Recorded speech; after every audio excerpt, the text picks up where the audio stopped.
дар филмсозӣ ҳунарманд ҳеҷ арзиш надорад. ҳунарманд ин сифр, коргардон ин ҳама чиз аст. Ранбир Радж Капур. шумо бо ин фикр розӣ ҳастед? фикр мекунед ки муваффақияти кино танҳо аз коргардон вобаста аст? ассалому алайкум бинандаи азиз. биёед тӯли чанд дақиқа дар мавриди нақшҳои калидӣ дар кино ҳарф мезанем. шояд фикр кунед ки барои тамошои филм ин мавзӯъ муҳим нест. ин мавзӯи филмсозон аст. аммо ин гуна нест. вақте шумо 1.5-2 соат ва ё зиёда аз он вақти худро сарф мекунед, доштани чанд маълумоти муфид дар мавриди нақши филмсозон аз манфиат холӣ нест. барои эҷоди муҳтавои видеоӣ аз реклама ё таблиғот то филми бузурги бадаӣ кор дар якчанд марҳила ҷараён мегирад. пеш аз истеҳсол, омодагӣ ба наворбардорӣ, истеҳсол, раванди наворбардорӣ, пас аз истеҳсол, омодагӣ ба намоиш.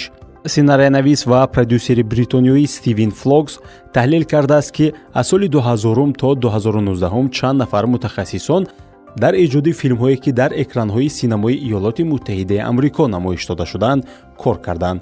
маълум шуд, ки дар 3 марҳила дар як лоиҳа ба ҳисоби миёна 276 нафар ҷалб шуданд. аммо теъдоди ширкаткунандагони тавлиди филм аз буҷа ва ҳаҷми лоиҳа вобаста аст ва метавонад аз ин миқдор хеле зиёд ва ҳатто то ҳазорҳо нафар бошад. кино ҳунари дастаҷамъи аст. дар филмсозӣ чанд гурӯҳ фаъолият мебарад. ҳатто ба гӯшаи хотири бинандаи оддӣ намеояд, ки баъзе аз чунин гурӯҳҳо вуҷуд дорад. ҳоло ба як факт таваҷҷӯҳ намоед, ки каме ҳайратовар ҳам ҳаст. бузургтарин ҳайати корӣ ҳангоми истеҳсоли филм дар студияи Марвел ҷамъ омада буданд.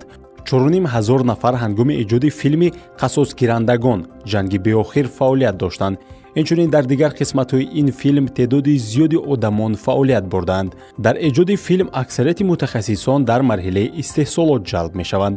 дар раванди эҷоди филм одатан ин тӯлонитарин ва душвортарин марҳилаи корӣ аст. хуб, барои сохтани як филми хуб киҳо кор мекунанд? сценарийнависон, коргардонҳо, ҳунармандон, бозингарони ҷангҳои махсус, наворбардорон, ороишкарон, садобардорон, мусиқасозон, нурпардозон, ба саҳнагузорандагон, аккосон, рассомон, танзимгарони навор ва ғайраҳо. ҳоло биёед кори чанде аз ин одамонро, ки дар эҷоди филм нақши калидӣ доранд, мухтасар таҳлил мекунем. сценарийнавис.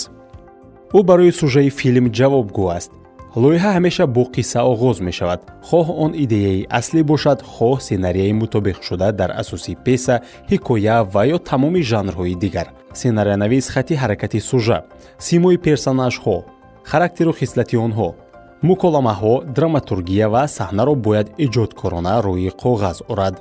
дар амрико сценарийнависон аз $4000 барои як саҳна то $2.5 миллион барои як филми пурра маблағ кор мекунанд.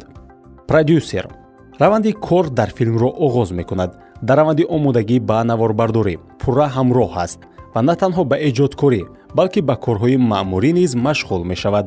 ӯ даста интихоб мекунад, маблағгузорӣ мекунад, раванди наворбардориро назорат мекунад, филмро ба тамошобинон пешкаш мекунад, тамошобинро ҷалб мекунад. дар филмҳои муваффақ продюсери асосӣ, ёридиҳанда, продюсери хати сюжет, продюсери маблағ ва ғайраҳо вуҷуд дорад. продюсерон дар як лоиҳа дар ҳаҷми аз 250,000 то $2 миллион маблағ кор мекунанд. коргардон ё худ режиссёр. ӯ асоситарин шахс дар офаридани филм маҳсуб мешавад. вай барои ҷузъи эҷодии филм, амал ва нақли он масъул аст. вазифаи муҳимтарин, идеяро ки чӣ гуна намоиш додан лозим аст, муайян мекунад. режиссёр сценарияро шарҳ дода, ба филм услуб ва хислати хоси худро зам мекунад. ғайр аз ин, режиссёр гурӯҳи калони ҳайати филмбардоронро идора мекунад, то ки ҳама чиз мувофиқи идеяи ӯ равад. актёрон образҳои персонажҳоро дуруст ба ҷо оранд, коркунони техникӣ барои ба вуҷуд овардани муҳити дуруст ёрӣ расонанд ва ғайраҳо. коргардонҳои ғарб дар як филм аз 500,000 то $12 миллион маблағ кор мекунанд. наворбардор коргардон.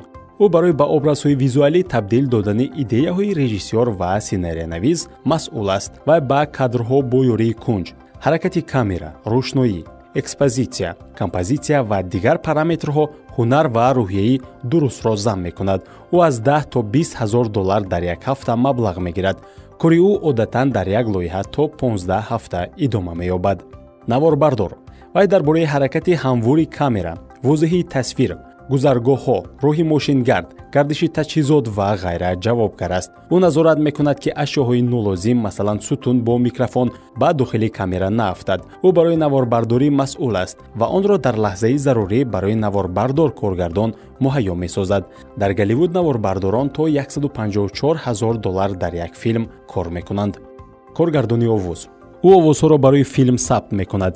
инчунин садои баҳр, шамол, луқмаи ҳунармандон ва ғайраро сабт намуда барои мувофиқат кардани онҳо ба ҳама чизе ки дар кадр рух медиҳад ва дарк мешавад масъул аст. коргардони овоз мустақилона садои пасманзарро интихоб мекунад. дақиқ медонад ки дар ҳар як саҳна чӣ гуна ҳалли садо бояд бошад ва дар ҷойҳои наворбардорӣ ҳузур дошта равандро назорат мекунад. коргардони овоз то 70 ҳазор доллар дар як филм маблағ кор мекунад. танзимгар ӯ кадрҳои навор, мусиқа, эффектҳои визуалӣ ва дигар ҷузъиётҳои филмро ҷобаҷо гузошта онҳоро танзим мекунад. барои пайдарҳамӣ ва мувофиқати ҷузъиётҳои филм ҷавобгар аст. танзимгари навор дар амрико аз 10 то 30 ҳазор доллар дар як ҳафта кор мекунанд.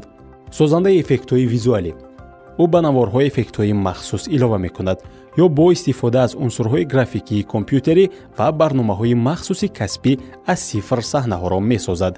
масалан образи филми маъруфи Алоуддинро ки дар яке аз нақшҳои асосӣ Уилл Смит бозӣ кардааст, шумо албатта дар хотир доред.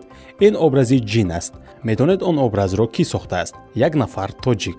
номи ӯ Ҷамшед Ҷурабоев аст ки бо тахаллуси ҷома маъруф аст. имрӯз ӯ дар Аврупо зиндагӣ мекунад ва бо киностудияи Марвел ва дигар студияҳои маъруфи Голливуд ҳамкорӣ дорад. маблағи созандаи эффектҳои визуалӣ аз кораш вобаста буда аз 5 ҳазор доллар метавонад то садҳо ҳазор доллар бошад. ҳунармандон ва ё актёрҳо аз рӯи сценария онҳо нақши қаҳрамони филмро меофаранд. барои актёр зарур аст ки ба нақш одат кунад ва ҳиссиёту кайфиятро ба таври реалӣ баён кунад то ки характераш дар экран зинда шавад. кори актёрон аз оне ки ба назар мерасад душвортар аст, чун қоида онҳо графики кории номунтазам доранд. актёрҳо дар шароитҳои гуногун кор мекунанд, сценарияи чанд саҳифаро азёд мекунанд ва бо доираи васеъи одамон аз гурӯҳи кории наворбардорон сар карда то матбуот ва мухлисон муошират мекунанд. истеъдоди актёронро нисбат ба худашон коргардонҳо бештар кашф мекунанд. актёрҳо тибқи хати кашидаи коргардон нақш бозӣ мекунанд. маҳз барои ҳамин онҳо аз ҳама зиёд маблағ кор мекунанд. актёрҳо аз 150 ҳазор то 20 миллион доллар аз як филм маблағ кор мекунанд.